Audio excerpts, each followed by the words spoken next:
চলেন আমি আপনাকে বোঝাতে চাই, তাহলে নবীর কাছে সাহাবারা গেলে সমস্যা হলে সমাধান দেখিয়ে দিতেন। আমাদের সমস্যা যদি হয় পীর ওলি মাশায়েখ ওলিদের কাছে গেলে সমস্যা হলে আমাদেরকে সমাধান দিয়ে দেবে। ওই জন্য আল্লাহ নবী একটা হাদিস শরীফে বললেন, আল উলামা ওয়ারাসাতুল আম্বিয়া, আমি চলে যাওয়ার পর দুনিয়ার কোনো সময় সম্পত্তি আমি রেখে গেলাম না। উলামা ওয়ারাসাতুল আম্বিয়া, হাক্কানি আলেম ওলামা তাদেরকে রেখে গেলাম, তোমাদের কাছে সত্য পথ তোমাদের কাছে হাজির করিয়ে দেবে।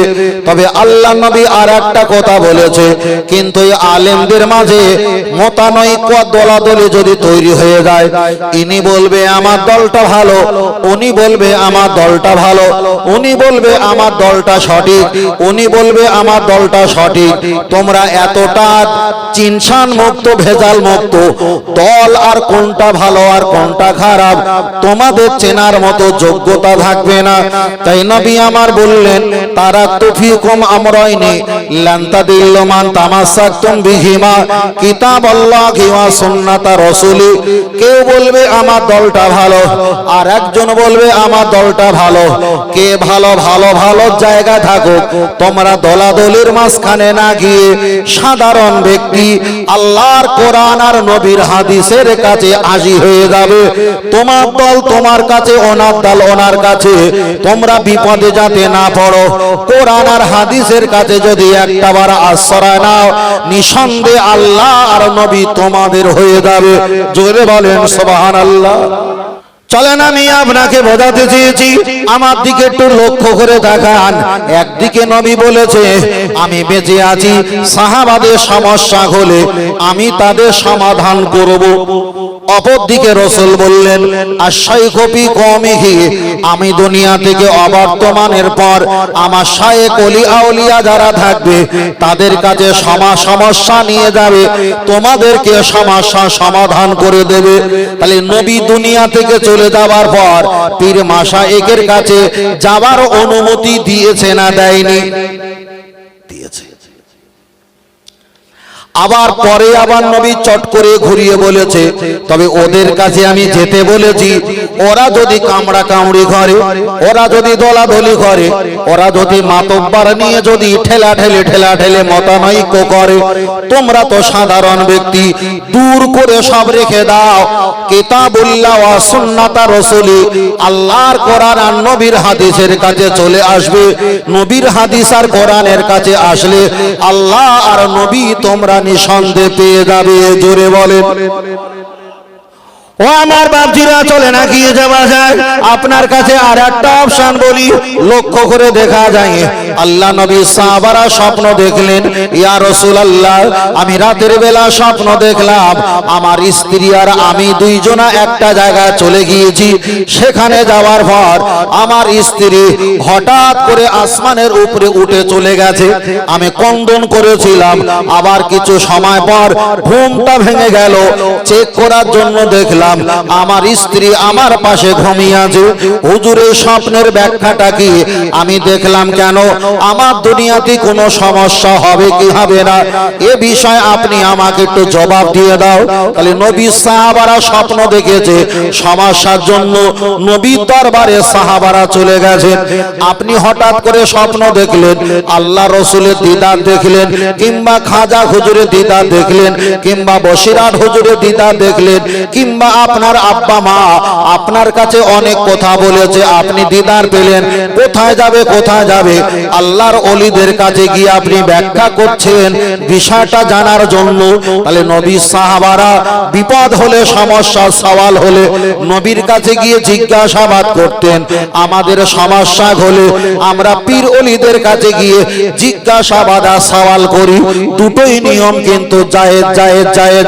চলেন আপনার কাছে আর একটা বার বলি, বলি, আমরা একটু পীর ওলিদের কাছে ফতোয়া জানতে চাই, হাক্কানি আলেমদের কাছে ফতোয়া জানতে চাই।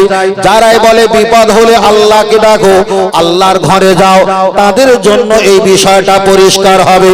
একজন ব্যক্তি মদ খেয়ে বাড়িতে প্রবেশ করলেন, স্ত্রী বললেন তুমি কি মদ খেয়েছো? বললেন আমি মদ খেয়েছি। বললেন তুমি যখন মদ খেয়েছো তোমার ভাইকে, তোমার বোন বোনাইকে, আত্মীয়কে আমি একটু পরিচয় করিয়ে দেব, কেন তুমি মদ খেয়েছো জবাব দাও।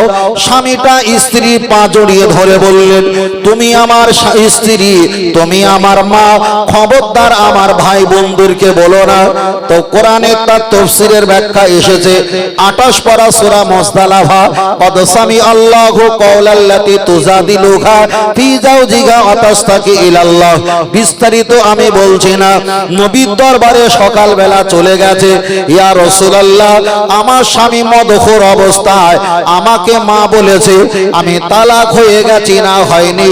তাহলে নবী সাহাবারা বিপদে পড়লে নবীর দরবারে সকালবেলা দৌড়ে চলে গেছে। আমরাও যদি কোনো বিপদে পড়ি, ফুরফুরা দরবার শরীফে ফাঁস সকালে ফজরের নামাজ পড়ে গাড়িটা নিয়ে যদি আমরা দরবারে চলে যাই, তাহলে কেউ যদি বলে বিপদ হলে আল্লাহর কাছে যাওয়া বাদ দিয়ে পীর ওলির দরবারে গিয়ে লাভ কি হবে? তাদের তো বোঝা উচিত ছিল নবী সাহাবাদের বিপদ হয়েছে, পাঁচে ছিল মসজিদে নাবাবী, ওয়াসজুদুলিল্লাহ, আল্লাহর কাছে সেজদা দিয়ে আল্লাহকে বলতে পারতেন। আল্লাহকে না বলে নবীকে বলেছে, ওটাই ছিল কল্যাণ। আমরা নবীকে পাইনি, আল্লাহকে জানিয়ে আল্লাহওয়ালা ব্যক্তিদের কাছে জানিয়েছি। সাহাবাদের জন্য যদি জায়েজ হয়, আমরা পীর ওলিদের কাছে বলেছি, এটাও আমাদের জন্য জায়েজ। জোরে বলে। একটু বিষয়টা মাথায় যাচ্ছে বাবু, একটু মাথায় যাচ্ছে, আলহামদুলিল্লাহ। চলে ও আমার বাপ জিনা, চলেন আগিয়ে যাওয়া যাক। লক্ষ্য করে দেখা যায় শুধু নবীর দরবারে সাহাবার দরবারে বিষয়টা বলছিলাম। আপনাদের এলাকায় কোনো বৌমার ভূতে ধরেছে, জেনে ধরেছে, খব্বিশ ভৌতিকে ধরেছেন, এখন নিয়ে যাবেন কোথায়? কোনো অলির দরবারে কিংবা পীর অলির দরবারে, এক কথায় কোনো বুজুর্গ ভালো ব্যক্তির কাছে আপনারা নিয়ে যাবেন। তাহলে দুনিয়ার কোনো একটা দল আপনাকে বলবে বিপদ হলে আল্লাহর কাছে যাও, আল্লাহর কাছে যাও, আল্লাহর কাছে যাও, আল্লাহকে ডাকো। ইয়্যাকা নাবুদু ওয়া ইয়্যাকা নাস্তাইন, আল্লাহ हम तेरी ही इबादत करते हैं और तुझे से पर दोनों हाथ उठाकर दुआ मांगते हैं।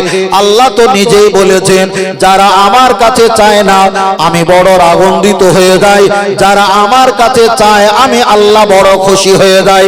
তাহলে আল্লাহর কাছে না গেলে আল্লাহ যদি রাগান্বিত হয়, আল্লাহর কাছে গেলে আল্লাহ যদি খুশি হয়, এটাই যদি কোরআনের বিধান হয়, চলেন একটাবার আগিয়ে যাওয়া যাক। কিছু সাহাবারা নবীর দরবারে এসে বললেন, হুজুর আমি রাতের বেলা যখন ঘুমাই, আল্লাহুম্মা বিসমিকা আমুতু ওয়া আহইয়া, আমি যখন ঘুমাই, ঘুমিয়ে পড়লাম আর বড় বড় ঢেলা পাথর আমার ঘরের উপরে যেন টুপ টুপ করে পড়ে আর কি যেন ক্যাটা করে কন্দন করে। নবী বললেন, বাবা সাহাবী তোমার বাড়িতে দুষ্ট জিনের অত্যাচার শুরু হয়েছে। আল্লাহ নবী কিছু আয়াত পাথরে খোদাই করে লিখে দিলেন, সাহাবীটা ঘরে মজুদ করে রাখলেন। পরের দিন সকালবেলা আল্লাহ নবীকে বললেন, হুজুর কানতে দেখেছি, তবে অনেকটা দূরে। রাসূল বললেন, তুমি হেফাজত পেয়েছো দুষ্ট জিনের হাত থেকে। তাহলে নবী সাহাবাদের বাড়িতে জিনের অত্যাচার হয়েছিল, সকালবেলা নবীর দরবারে গিয়ে সমস্যা সমাধান করে নিয়েছে। আপনার বাড়ি যদি ছেলে বৌমার ভৌতিকে কোনো জিন ধরে, ঘেরে জল করে যদি মাছ না হয়, বাগান বাড়ি যদি অত্যাচার লাগে, ভিটে বাড়ি যদি বন্ধ করতে হয়, আপনি যদি কোনো পীর ওলি বুজুর্গর কাছে গিয়ে যদি তদবির করো, আপনাকে যদি বেদাত আর হারাম যদি বলে, তাহলে সাহাবারা বিপদে পড়েছিল জিনের হাত থেকে, বাঁচার জন্য নবীর দরবারে গিয়েছিল। আমরা তো নবী পাইনি, আমরাও বিপদে পড়লে পীর ওলি আল্লাহওয়ালা ব্যক্তিদের কাছে যাই। ওটা যাওয়া যদি জায়েজ হয়, এটাও যাওয়া জায়েজ। কেন রাসূল বলেছেন, আমি দুনিয়াতে বেঁচে আছি, সাহাবাদের সমস্যা হলে তোমাদেরকে ক্লিয়ার করে দেব। আর শাইখুপি কওমিহি, ওই জামানার যত ওলি আউলিয়া ওদের কমগুলো ওলিদের কাছে গেলে কোরআন হাদিস দিয়ে তাদেরকে সমস্যা সমাধান করে দেবে। নবী সাহাবারা নবীর কাছে গেছে, ওটা যেমন জায়েজ, এই জামানার কওম আল্লাহওয়ালা নবীওয়ালা ব্যক্তিদের কাছে গেছে, এটাও বারহাক জায়েজ জায়েজ। জোরে বলেন সুবহানাল্লাহ। আপনি হয়তো বলে দেবেন এটা হারাম, ওটা হারাম, ওটা বেদাত, ওটা বেদাত, ওটা ভুল। শবে বেরাতে আপনারা আমরা রুটির হালুয়া খেয়েছিলাম না খাইনি? খেয়েছিলেন তো? আমি খেয়েছিলাম, শবে বেরাতও খেয়েছি, শবে বেরাতে 4-5 দিন পরেও খেয়েছি। মানে একবার খাইনি, দুবার খেয়েছি। তার কারণ আমরা যদি রক্ষক হই, আমরা যদি বেশি ভক্ষক না করি, কি ফতোয়া হবে? তা আমরা মানুষেরকে বলি হালুয়া রুটি করো, হয়তো তারা একবার খেয়েছে, আর আমরা বলছি অন্তত দুবার খেতে হবে, দুবার খেতে হবে, দুবার খেয়েছি। তা আমি বিষয়টা বলছি, নবীর জামানায় হালুয়া রুটি ছিল কিনা সংক্ষেপ 1 মিনিটের ভিতরে বলি। 1 মিনিট বলতে আল্লাহ নবী কি করতেন, খাজুর গুলো, আমাদের খাজুর গুলো কত বড় বড়, হাতের দিকে তাকান, এত বড়। ইফতারে দিয়েছে, নখ দিয়ে ছাড়িয়েছি, ওর ভিতরে 3 পিস, সাইজ এত বড়, আবার ওর ভিতরে 3 পিস, তাহলে কেতনা বড় বুঝতে পারছেন? কিন্তু হাদিস বিবরণ দিয়েছে নবী পাকের জামানায় এক একটা খাজুর ছিল 250 গ্রাম, 150 গ্রাম, 100 গ্রামের উপরে, 100 গ্রামের উপরে। তাহলে আমাদের একটা খেজুর, আমাদের অন্তত 10টা খেজুর যা হবে রাসূলের জামানায় ব্যাস এতটুকু। শুধু খেজুর খেজুর বলে চিল্লালে হবে না, পরিমাণটা দেখতে হবে। এখানে একটা কি সিঙ্গাড়া খেয়েছেন 5 টাকা, এয়ারপোর্টের ভিতরে একটা সিঙ্গাড়া খান 75 টাকা।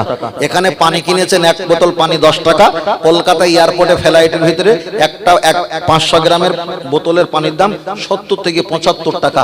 কথা বুঝতে পেরেছেন? তাহলে জিনিস একই, দামের ফেডারিস আলাদা, কিন্তু জিনিসের কোয়ালিটি আলাদা, কোয়ালিটি আলাদা। চলেন, আল্লাহ নবী কি করতেন, খরমা খাজুর গুলো পেট ফেড়ে ওই দানা না আটি বীজ বলে ফেলে দিতেন, অনেক কটা খাজুর নিয়ে মাখাতেন, নরম করার জন্য মধু দিতেন। কি দিতেন? মধু দিয়ে মাখিয়ে মাখিয়ে মাখিয়ে মাখিয়ে নরম হতো। মাইলো জবের আটা, ভুট্টা, রুটি দিয়ে কেটে কেটে তোয়াম ও খাদ্য হিসাবে রাসূল খেতেন। তাহলে হালুয়া ছিল খাজুরের হালুয়া, আর রুটি ছিল ময়দা আটা, এই রুটি ছিল মাইলো ভুট্টা জব আটা। কথা ক্লিয়ার? এবার বলেন আমরা করি কি, সুজি কিংবা ডাল? বলেন খাজুরের দাম বেশি না সুজির দাম বেশি? খাজুরের দাম বেশি। আমরা গরিব মানুষ, খাজুরটাকে কফি করে সুজি করেছি। রাসূল দিয়েছিল মধু, আমরা দেই চিনি। চিনির দাম বেশি না মধুর দাম বেশি? মধুর দাম বেশি। তাহলে আমরা গরিব, ওই জামানায় মধু, ওই জামানায় খাজুরটা ছিল পপুলার, পপুলার। আমাদের এলাকায় খাজুর আর মধুরটা হচ্ছে পপুলার নয়, পপুলার নয়, সুজি আর চিনিটা হলো পপুলার। তাহলে রাসূল দিয়েছিলেন মধু আর খাজুর, হালুয়া বানিয়েছিল। আমরা খাজুরের পরিবর্তে সুজি নিয়েছি আর মধুর পরিবর্তে চিনি নিয়েছি। ওটা যদি হালাল হয়, এটা হালালের বাচ্চা, হালাল, হালালের বাচ্চা হালাল। এবার কেউ যদি বলে না রাসূল হালুয়া খেতেন না, আমি বলবো জীবনে মাদ্রাসার চৌকাঠি হয়নি। রাসূল কদু খেতেন, তবে কোন মাসে কোন তারিখে কোন সালে খেতেন কোন হাদিসে নেই। খেতেন, এটা শেষ কথা। যেমন 5 ওয়াক্ত নামাজের একটা ওয়াক্ত আছে, কিন্তু কোন কদু খেতেন কখন কোন ওয়াক্ত নেই, যখন পারেন তখন খেতেন। রাসূল হালুয়া রুটি খেতেন, তবে শবে বেরাতের খেতেন কি আগে খেতেন পরে খেতেন কোনো ব্যাখ্যা নেই, খেতেন, এটা হলো শেষ কথা, এটা হলো শেষ কথা। তাহলে হালুয়া রুটি আমরা যদি খাই, আর কেউ যদি বলে হালুয়া রুটি খাওয়া হাদিসে নেই, রাসূলের জলজল তো হাদিস কেউ যদি মিথ্যা বলে, তাহলে উপায় কি হবে আপনারা ভালো জানেন। আল্লাহ আল্লাহ। চলেন আমি আপনার কাছে বোঝাতে চেয়েছি, খুব ঠান্ডা মাথা হালকা করে আপনাদের কাছে বলছি। তাহলে বিপদ হলে নবী সাহাবারা নবীর কাছে যেতেন, আমাদের বিপদ হলে আমরা আলেম ওলামাদের কাছে যাই। ও বাবাজিরা ভালো করে খেয়াল করে দেখবেন, আগে বলেছি নামাজ আপনার ঈমান নয়, রোজা আপনার ঈমান নয়, হজ আপনার ঈমান নয়, যাকাত আপনার ঈমান নয়, দুনিয়ার অনেক ইবাদত আছে, ওই ইবাদত গুলো আপনার ঈমান নয়। হয়তো হাদিসের ব্যাখ্যা এসেছে বুনিয়াল ইসলাম ওয়ালা খামস, দেখা যায় মুসলমানদের রোকন হলো পাঁচটা, কিন্তু কলেমা পড়ার পরে নামাজ হয়, কলেমা পড়ার পরে রোজা হয়, কলেমা পড়ার পরে হজ হয়, কলেমা পড়ার পরে যাকাত হয়। কলেমা পড়ার আগে এগুলো করতে হয় না, প্রথমে আপনাকে ঈমান আনতে হয়। তাই এতগুলো আমার বাবাজি বসে আছেন, হয়তো মনে করবেন রমজান মাসে 1 টাকা দান করলে 70 টাকা সওয়াব পাওয়া যায়, রমজান মাসে 1 টাকা দান করলে 70 টাকা সওয়াব পাওয়া যায়। আল্লাহর কাবা বাইতুল্লাহ শরীফে একটা কোরআন খতম করলে 1 লক্ষ কোরআনের খতমের সওয়াব পাওয়া যায়। মক্কা শরীফে 1 রাকাত নামাজ পড়লে 1 লক্ষ রাকাতের সওয়াব পাওয়া যায়। একবার বলবেন আমাদের নেকির প্রয়োজন আপনার থাকতে পারে, অনার থাকতে পারে, কিন্তু আমি বুক চিতিয়ে বলছি আমার বেশি নেকির প্রয়োজন নেই, নেকির প্রয়োজন নেই। পৃথিবীর কোন হাদিসে লেখা নেই এতটা নেকি হলে তুমি জান্নাতি। হাদিস শরীফে এটাই এসেছে নেকি যদি অল্প হয়, ঈমান যদি থাকে আপনি জান্নাতি হবে, আর ঈমান যদি না থাকে পাহাড় পরিমাণ যদি নেকি হয় চুল পরিমাণ কোনো সাধনা উপকার আসবে না। তাই আমি আপনাকে বলছি নামাজ, রোজা, হজ, যাকাত, তাসবিহ, তেলাওয়াত এগুলো করব, তবে নেকি আমাদের জান্নাত দিতে পারে না, সওয়াব আমাদের জান্নাত দিতে পারে না, আমল আমাদের জান্নাত দিতে পারে না। হয়তো আপনি বলছেন মফিজুল হুজুর কিয়ামতের দিন যাদের তো নেকির পাল্লা ভারী হবে তারাই তো জান্নাতে যাবে, যাদের গুনার পাল্লা ভারী হবে তারাই তো জাহান্নামে যাবে। কথাটা ঠিক, কথাটা ঠিক, কিন্তু আমার বলার লজিক্যাল হলো আলাদা। আপনি কি জানেন নেকি খুচরো পয়সা রাস্তার অলিতে গলিতে আদুরে বাঁদুরে যেখানে সেখানে নেকি পাওয়া যায়? যদি বলেন কেন, চলেন একটা বার আগিয়ে যায়। একটা বেনামাজি নামাজ পড়ে না, যদি বগলে একটু আতর মাকে সুন্নাতে খুশবু আপনি সওয়াব পাবেন। বেনামাজি নামাজ পড়ে না, যদি কাউকে সালাম দেয় ওই ব্যক্তি সওয়াব পাবে। বেনামাজি নামাজ পড়ে না, যদি কুরবানি দেয় সওয়াব পাবে। বেনামাজি নামাজ পড়ে না, দান খয়রাত সাদকা দিলে সওয়াব পাবে। তাহলে নেকি তো খুচরো পয়সা, ঈমান এনে যা করবেন নেকি আর নেকি, এই নেকির বিনিময়ে কি জান্নাত পাওয়া সম্ভব? চলেন আর একটু খুলে বলি, আর বিষয়টা পরিষ্কার হয়ে যাবে। নেকি অলিতে গলিতে আনাচে কানাচে খানা খন্দে নেকি পাওয়া যায়। যদি বলেন কেন, ইমাম মেশকাত রহমাতুল্লাহ আলাইহি যিনি মেশকাত শরীফ লিখেছেন, যে মেশকাতের হাদিস পৃথিবীর কোন ছাত্র না পড়লে মাওলানা হতে পারে না, ওই মেশকাতের হাদিসে এসেছে আপনি রাস্তা দিয়ে যাবেন, এত বড় একটা ঢেলা আর পাথর পড়ে আছে, রাস্তার পথিকের যাওয়া আসা কষ্ট হবে। আর জুলাকম আপনি যদি একটা পা দিয়ে লাথি মেরে যদি ওই ঢেলা, ওই খটা, ওই টুকরা ইটের টুকরা যদি আপনি ফেলে দাও, গড়িয়ে গড়িয়ে টপ করে গিয়ে পুকুরেতে পড়েছেন। রসুল মেশকাতের হাদিসের ব্যাখ্যার বলে দিয়েছে কোন ব্যক্তি যদি রাস্তার পথের পথিকের যাওয়া আসা রাস্তা যদি পরিষ্কার করে দেয়, তার সাদকা দেওয়ার সওয়াব হয়ে গেল। তাহলে রাস্তায় নেকি পড়ে থাকে। আমি কোনা দিয়ে বার হচ্ছিলাম, একটা ব্যক্তি আমাকে দেখে সালাম দিয়েছেন, আসসালামু আলাইকুম। নেকি আনাচে কানাচে পাওয়া যায়। চায়ের দোকানে একজন চা খাচ্ছিল বাবাজি, আর খপ খপ করে কাঁপছিল। আমরা দুটো হাফেজ সাহেব বুঝতে পেরে চাচাজিকে জড়িয়ে ধরলাম। কোরআন তার বিবরণ দিয়েছে, ওমান আহিয়াহা ফাকা আন্নামা আহিয়ান নাসা জামিয়া। একজন ব্যক্তিকে যদি মরণের হাত থেকে বাঁচাতে পারো, তামাম পৃথিবীর জমিনে হিন্দু, খ্রিস্টান, জৈন, পারাসি, শিখ, ইসাই, গুজরাটি, মারাঠি, কুচবিহারি, বিহারি, বাঙালি, তামাম পৃথিবীতে যত মানুষ বসবাস করে তাদেরকে বাঁচালে যে সওয়াব হয়, একজনকে নিরহ ব্যক্তিকে মরণের হাত থেকে বাঁচালে অতটা সওয়াব আল্লাহ দান করে দেয়। তাহলে পৃথিবীর আকাশ ছোঁয়া সওয়াব চায়ের দোকানে চাচাজির কাছে ওখানে ঘোরাঘুরি করছিল। তাই আমি আপনাকে বলি, নেকির পিছনে গিয়ে আল্লাহ আর নবী পাওয়া সম্ভব নয়, নেকির পিছনে থেকে জান্নাত পাওয়া সম্ভব নয়। আপনি নবীর মহব্বতে মাথায় টুপি দিয়েছেন, নবীর মহব্বতে মুখে দাড়ি লাগিয়েছেন, নবীর মহব্বতে ওয়াজ মাহফিলে বসেছেন, নবীর মহব্বতে দান খয়রাত করেছেন। আপনি শুধু নবীর পিছনের মহব্বতে ছুটবে, করবে, নেকি অটোমেটিক আল্লাহ আবার আপনার অ্যাকাউন্টে হাজির করিয়ে দেবে। আর একটু জোরে হবে না? এবার বলেন, নেকি আমাদের সম্বল না মুহাম্মদ সাল্লাল্লাহু আলাইহি ওয়াসাল্লাম আমাদের সম্বল? রাসূলকে ইত্তেবা করলেই তো নেকি হয় নাকি? তাহলে নেকি হয় কার বিনিময়? নবীর বিনিময়। তাহলে নবীর বিনিময় যখন নেকি হয়, আমি নেকির পিছনে ছুটবো না নবীর পিছনে ছুটবো? কতটা ক্লিয়ার? তাহলে পৃথিবীতে যারা ওলিয়া গৌস কুতুব আবদাল হাক্কানি পীর মাশায়েখ ওলি হয়েছে, খোদার কসম কেউ নেকির পিছনে ছুটিনি। নেকি ইমানদারের পিছনে ছুটেছে, ইমানদারেরা নবীর পিছনে ছুটেছে। জোরে বলেন। বিষয়টা একই, আমি একটু ঘুরিয়ে বললাম যাতে করে কেউ আমলের খপ্পরে না পড়ে নবীকে বাদ দিয়ে, যাতে কেউ নেকির খপ্পরে না পড়ে নেকি বাদ দিয়ে। বাজারে গিয়ে একবার দোয়া পাঠ করলে 1 লক্ষ নেকি ভাবা যায়। 1 লক্ষ, অত নেকি রাখবে কোথায়? তাকে যদি বলা হয় নবী দিবসে জলসায় 50 টাকা দাও, বলছে ও জলসা দেওয়া বেদাত দেওয়া যাবে না। আপনি বলেন নেকি আছে? নবী আছে ওর কাছে? নবী নেই। এখন বাজারে গিয়ে দোয়া পড়েছে 1 লক্ষ নেকি নেবে, তাহলে নেকির প্রয়োজন, নবীর প্রয়োজন? আল্লাহ, একেবারে শেষ রাত্রে তো সেই পরিবেশে যাচ্ছি না, সেই ভাই বলছি না। আপনাদের বুঝতে অসুবিধা হচ্ছে না তো বাবু? এখন 1 ঘন্টা চালা দিতে হবে। আলহামদুলিল্লাহ, আল্লাহ আল্লাহ। চলেন আগিয়ে যাই। ও আমার বাপজিরা, চলেন আগিয়ে যাওয়া যায়। লক্ষ্য করে দেখা যায় তাহলে সওয়াব নেকি সম্পর্কে আমাদের ধারণা হয়ে গেল। আমরা যদি কিয়ামতের দিন আল্লাহর কোরআন জানিয়ে দিলেন, আল্লাহর কোরআন জানিয়ে দিলেন ইন্না সাফাল মারআতা মিন শাইরিল্লাহ, ওই সাফওয়া মারওয়া পাহাড় কিয়ামতের দিন নেকি আর গুনাহ ওজন করার জন্য আল্লাহ পাল্লা বানাবে।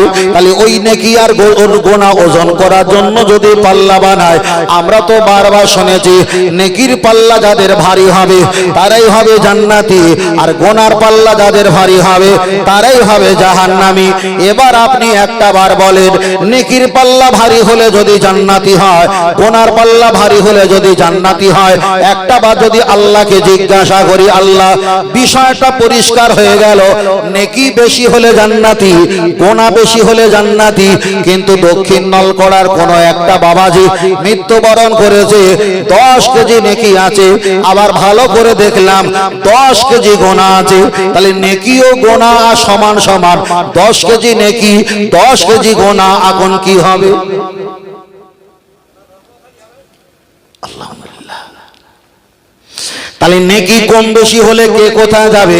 আমাদের হিসাবটা ভালো আছে, কিন্তু আল্লাহ না করুক কারোর যদি নেকি 10 কেজি হয় আর গোনা যদি 10 কেজি হয়, এখন তার উপায় কি? কোরআন শরীফের একটা সূরা এসেছে সূরাতুল আরাফ, হাফেজ সাহেবরা ভালো জানবে। সূরাতুল আরাফ, আরাফ নামীয় বলে একটা জায়গা আছে, ওই জায়গায় অল জিবালা জিবালা জিবালা, শুধু ঘুটঘুটে অন্ধকার, পাহাড় পাহাড় পাহাড়।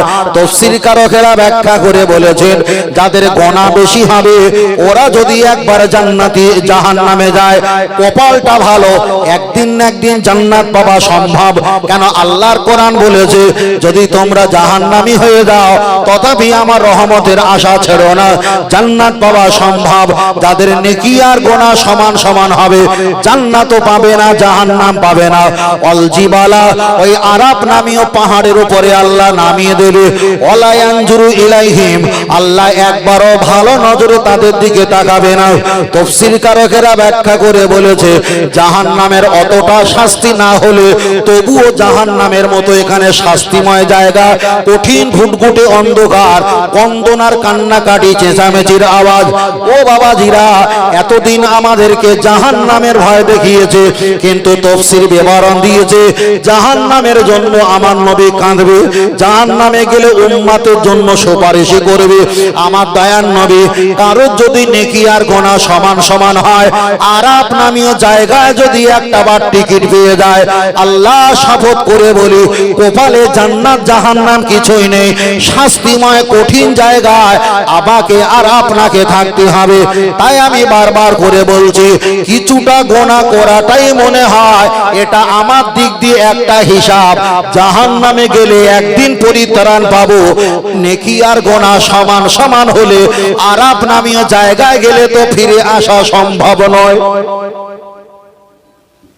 আল্লাহ আল্লাহ, খুব কঠিন। এর ভিতরে এখনো 6টা কঠিন কঠিন ভাইটিয়াল তথ্য আছে। আমি ওদিকে যাচ্ছি না, বিষয়টা ছিল দেখি বাবা সম্পর্কে। আল্লাহ, ও আমার বাতিরা, আমি আপনাকে বোঝাতে চেয়েছি, লক্ষ্য করে দেখা যায় তাহলে জান্নাত জাহান্নামের সম্পর্কে আমি আপনাকে বললাম। চলেন একটা বার এগিয়ে যাওয়া যাক। লক্ষ্য করে দেখা যায় তাহলে নেকি কম বেশি যদি হয়, জান্নাত জাহান্নামে নেকি আর গোনা সমান সমান হলে আর আপনামিও জায়গায় আল্লাহ নামিয়ে দেবেন, নামিয়ে দেবেন। আমি আপনাকে একটা বার বলেছিলাম যে পৃথিবীর নবীরা সেজদা পড়ে কেঁদেছিল, পীর মাশায়েখরা সেজদা পড়ে কাঁদে, আমরা তো হাত তুলে কাঁদি, আমরা তো মোনাজাতে কাঁদি। আমাদেরতে কোনো হুজুর সেজদা পড়ে কাঁদতে বলে না। সেজদা পড়ে যারা কেঁদেছিল তাদের কথা আমাদের শোনায়, কিন্তু আমরা সেজদা পড়ে কাঁদবো, আমাদের তো শিক্ষা ঠিক না ভুল বাবু বলো? যারা কেঁদেছিল সে কথা শোনায়, কিন্তু আমরা কিভাবে সেজদা পড়ে কাঁদবো আমাদেরকে শেখায় না, শেখায় না। আল্লাহ আল্লাহ, আপনার বসিরহাট এলাকার মানুষ খুব দামি দামি ওয়াজ শোনেন, আমার বিশ্বাস। আলহামদুলিল্লাহ। চলেন আমি আপনার কাছে বোঝাতে চেয়েছি, লক্ষ্য করে দেখা যায় আপনি এমন করে হাত তুলে মোনাজাত করবেন, আল্লাহ যতটা না রাজি হয় মনে মনে আল্লাহর কাছে চাইবেন। আল্লাহ যতটা না রাজি হয় আপনি দেখা যায় তাহাজ্জুদ করে আপনি দোয়া চাইবেন, আমার আল্লাহ যতটা না রাজি হয় তাহাজ্জুদে সেজদা গিয়ে আল্লাহর কাছে কান্নাকাটি করে চাইবেন, আমার আল্লাহ তার চাইতে বেশি কবুল হয়। তবে লক্ষ্য করে দেখা যায় বসিরহাট আল্লামা হুজুর একটা কিতাব লিখেছেন, কিতাবটার নাম যত সম্ভব মিলাদে মুস্তাফা। নবী আদম আলাইহিস সালাম আসজুদু লিল্লাহ আল্লাহ নামে সেজদা দিয়েছেন, সেজদা দিয়ে আল্লাহ পাকের দরবারে কান্নাকাটি করেছেন, কিন্তু আমার আল্লাহ তাকে ক্ষমা করলেন না। আমার নবীর ওসিলা যখন দোয়া চেয়েছেন আমার আল্লাহ কান্নাকাটিকে maaf করে দিয়েছেন। তাই আমি আপনাকে একটা বার বলেছি, আপনি ফরজ নামাজে সেজদা গিয়ে সুবহান রাব্বিয়াল আলা তিন দেখা যায় 3 বার 5 বার 7 বার 9 বার 11 বার আপনি পাঠ করেন, যায় আসে না। আপনি ফরজ নামাজে সেজদা গিয়ে পাঠ করেন দোয়া, সুন্নাত নামাজে আপনি পাঠ করেন। তবে আল্লাহর বান্দা আপনি যখন নফল নামাজ পাঠ করবেন, আপনি তাহাজ্জুদের নামাজটা যখন পড়বেন, কমপক্ষে 3 বার আপনি সুবহানাল্লাহ পাঠ করে সুবহান রাব্বিয়াল আলা পাঠ করে আল্লাহর কাছে সেজদা গিয়ে আল্লাহকে বলো, আল্লাহ আমি কঠিন রোগে আক্রান্ত, আমাকে সুস্থ নিয়ামত দাও, আমার মেয়ের বিবাহের জন্য সুপাত্র গ্রহণ করে দাও, ঋণ থেকে মুক্তি হবার মতো সুযোগ করে দাও, আল্লাহ আপনার নূর দেখার তৌফিক দাও, আমার নবী পাকের দিদার পাওয়ার নসিব করে দাও, আল্লাহ আমার গুনাহকে maaf করে দাও। আল্লাহর কাছে সেজদা গিয়ে কাঁদবেন আর বলবেন আপনার কান্না আসলো না। একদিন টেরাই করলেন, এক সপ্তাহ টেরাই করলেন, 1 মাস টেরাই করলেন, আপনি 6 মাস 3 মাস টেরাই করলেন, সেজদা গিয়ে যখন আল্লাহর কাছে চাইবেন কেউ আপনাকে দেখতে আসবে না, চোখ থেকে যখন পানি জারি হয়ে যাবে তখন মনে মনে করবে হায় রে কপাল, এই সেজদায় পড়ে তো নবীরা কেঁদেছিল, এই সেজদায় পীর মাশায়েখরা কেঁদেছিল। তাহলে এইভাবে কাঁদলে আল্লাহ আর নবী পাওয়া সম্ভব হয়ে যায়। জোরে বলেন সুবহানাল্লাহ। চলেন আমি আপনার কাছে ছোট্ট একটা ব্যাখ্যা দেই, আর বিষয়টা পরিষ্কার হয়ে যাবে। আল্লাহ আর নবী কোথায় গেলে পাবো? আপনাদের এই নলকোড়া বড় একটা জুম্মা মসজিদ আছে, এই শাহে মসজিদে আপনি যদি নামাজ পড়েন, বেশিক্ষণ নামাজ পড়লে ইমাম সাহেব আর মুসল্লি বলবে বাবা এত বড় হুজুর নামাজ শেষ হয় না। আপনি যদি আবার তাড়াতাড়ি নামাজ পড়েন, আমার একজন বলবে কি দরকার ছিল চাচা, আসলে না নামাজ হয়ে গেল, না আসায় ভালো ছিল। আবার আপনি যদি একটু দেরি করে নামাজ পড়েন, মুয়াজ্জিন তালা চাবি নাড়া দেবে, ক্ষমা সময় হয়ে গেছে, নামাজ শেষ করো, আমার তালা লাগিয়ে বাড়ি চলে যাব। তাহলে একটাবার হিসাব করো। আল্লাহ নবী হাদিস শরীফে বললেন, আহাব্বু ইলাল্লাহি মাসাজিদুহা, তামাম পৃথিবীর শ্রেষ্ঠ জায়গা হলো আল্লাহর ঘর। সেই ঘরে আপনি যে বেশিক্ষণ সময় দেবেন, বর্তমান পরিস্থিতির কারণে মসজিদেও বেশিক্ষণ সময় দেওয়া নিরাপত্তা। যদি বলেন হুজুর আর একটু খুলে বলে, একটু খুলে বলছি। মসজিদে যারা ফজরের আসরের নামাজ পড়তে বেশিরভাগ আসে, আপনাদের এলাকায় নয়, আমি অন্য জায়গার কথা বলি, 3 জন 5 জন মসজিদে নামাজ পড়তে আসে। তারা গল্প করতে করতে আসে, আবার নামাজ পড়া হয়ে গেলে 3 জন দাঁড়িয়ে আছে একজনের অপেক্ষায়। উনি যখন নামাজ পড়ে শেষ করবে, আবার এই 3 জন ওনাকে নিয়ে 4 জন আবার মসজিদ ছেড়ে আবার ওদের কাজকর্মে চলে যাবে। তাহলে আস্তে আস্তে গল্প, আবার যেতে যেতে গল্প।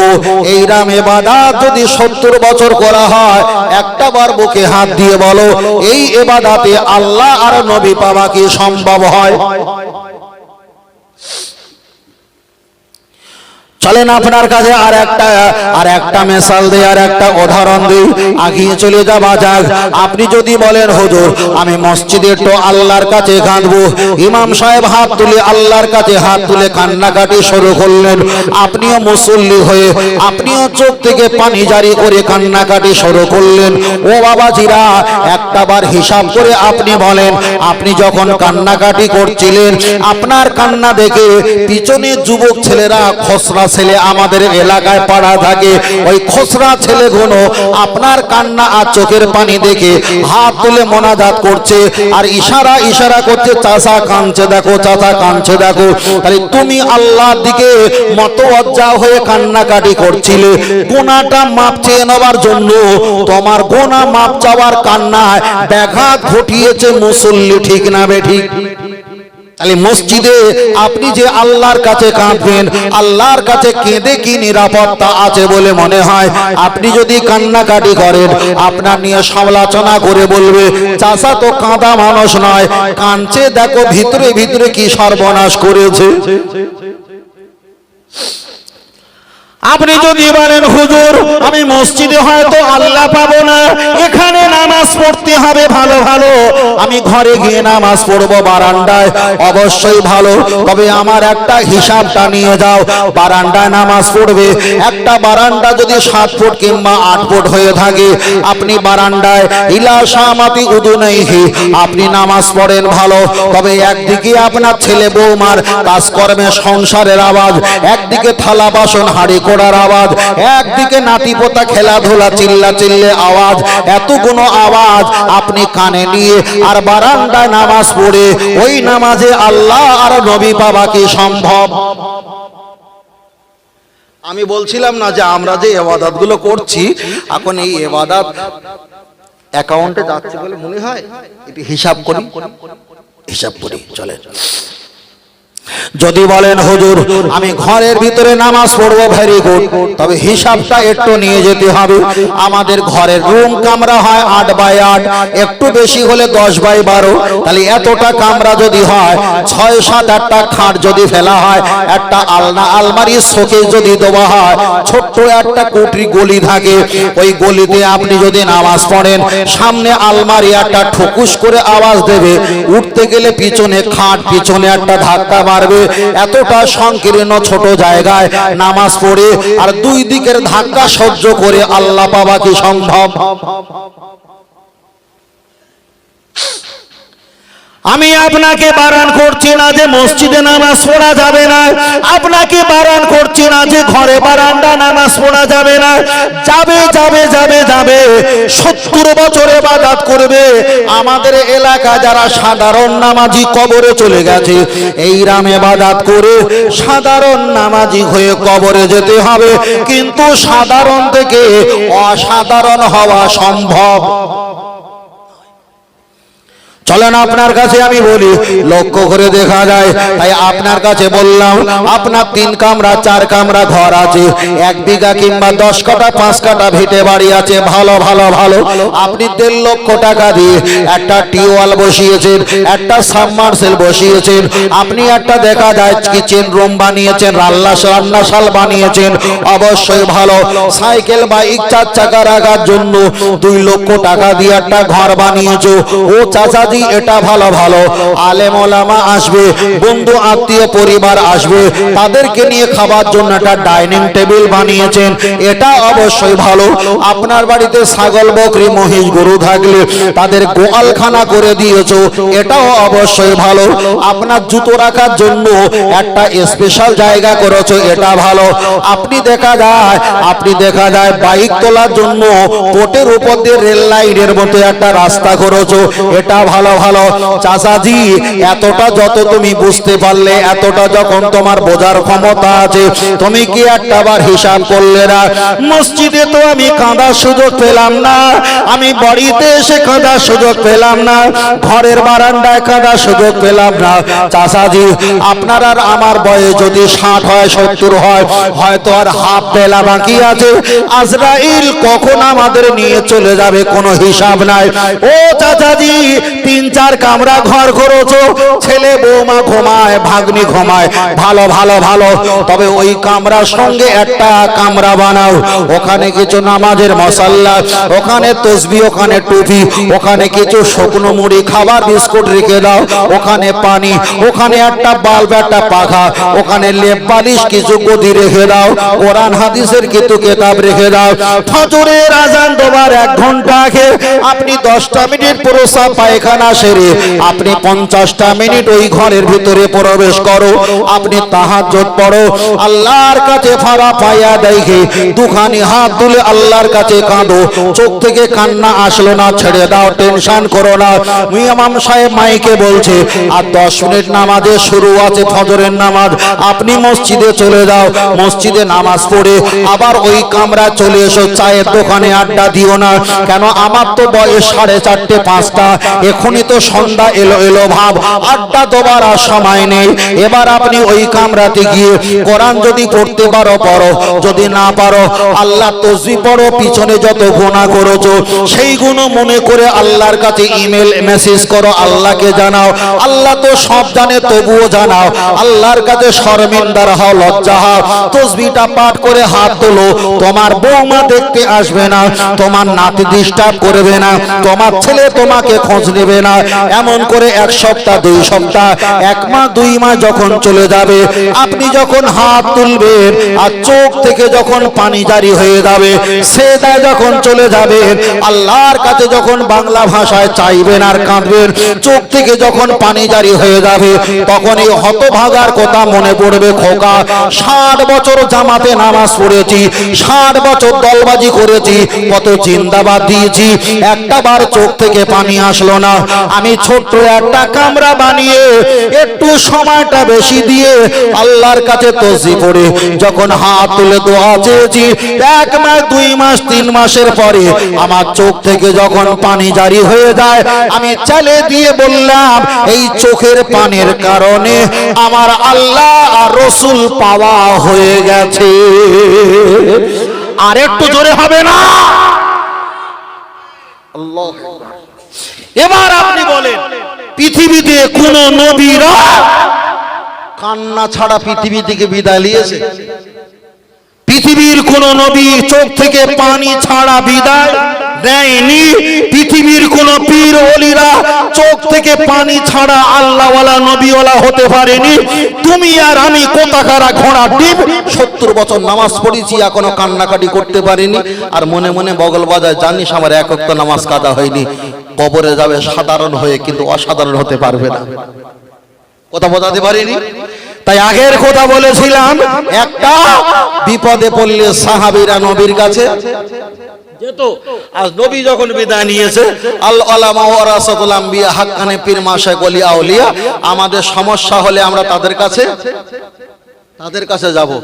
ফের বলছি হাক্কানি আলেম পীর মাশায়েখ ওলি আউলিয়া তাদের কাছে যাব। কি নিয়ে যাব? ব্যবসা হচ্ছে, টাকা রোজগারের জন্য দরকার নেই, দুনিয়াতে দরকার নেই, কেন আপনার দায়িত্ব শেষ। আপনি সিট ছেড়ে দিয়েছেন, স্টার্টিং ধরেছে বড় ছেলে, বড় জামাই, বড় মেয়ে, নাতি পোতা ধরেছে, স্টার্টিং আর আপনার হাতে নেই, ছেড়ে দাও। ফের বলছি জীবনে জীবনে জীবনে যদি আল্লাহ আর নবী যদি পেতে হয়, যেভাবে ইবাদত করছি আল্লাহু আলাম, আল্লাহ যদি দয়া করে এটা ভিন্ন ব্যাপার, কিন্তু এইভাবে যদি গড়িয়ে গড়িয়ে আমরা যাই গন্তব্যস্থানে পৌঁছাতে পারবো না, সম্ভব নয়, সম্ভব নয়। এখনো পর্যন্ত মসজিদে টুপি রাখতে হয়। আপনাদের মসজিদে ক্লিপ দিয়ে টুপি রাখা আছে, শুধু আপনাদের মসজিদে নয়, সারা জায়গায় মসজিদে টুপি রাখা আছে। এখনো মসজিদে টুপি রাখতে হবে। অনেক মসজিদে দেখেছি আবার তসবিহ ঝুলিয়ে রাখতে হয়, এখনো তসবিহ ঝুলিয়ে রাখতে হবে। তাহলে আমরা তসবিহ ঝুলিয়ে রাখবো, টুপি ঝুলিয়ে রাখবো, উজুর জন্য লোটা রাখবো, সাবমার্সেলে টিউবওয়েল করে দেবো, এসি দেবো, কার্পেট বিছিয়ে দেবো, নামাজ পড়ার জন্য নামাজ শিখিয়ে দেবো। তাতেও যদি কোনো ব্যক্তি নামাজে ইবাদতে মগ্নতা যদি না হয়, এ দোষ তো আর অন্য কাউকে দিলে হবে না। তাই বলা হয়েছে মান আরাফা নাফসাহু ফাকাদ আরাফা রাব্বাহু, যে নিজে নিজেকে চিনতে পারবে সে আমার আল্লাহকে চিনতে পারবে। জোরে বলেন সুবহানাল্লাহ।